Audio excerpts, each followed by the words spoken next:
Chama cha Demokrasia na Maendeleo Chadema kupitia tawi lake la Bonyokwa mkoani Dar es Salaam kimemvua rasmi wanachama John Mrema kwa kile kilichoelezwa kuwa ni utovu wa nidhamu, dharau kwa mamlaka halali za chama na kukaidi misingi na maadili ya chama.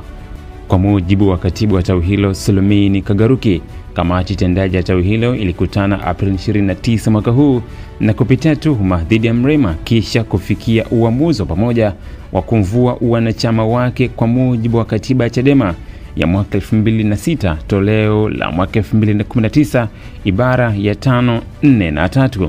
Miongoni mwa tuhuma zilizomkabili Mrema aliyekuwa mkurugenzi wa itifaki mawasiliano na mambo ya nje wa chama hicho ni pamoja na dharau dhidi ya mamlaka za chama hicho, ambapo imeelezwa kuwa alisambaza barua ya wito ya kufika mbele ya kamati ya nidhamu kwenye mitandao ya kijamii badala ya kuitikia kwa utaratibu wa chama, jambo lililotafsiriwa kuwa ni dharau kwa mamlaka husika.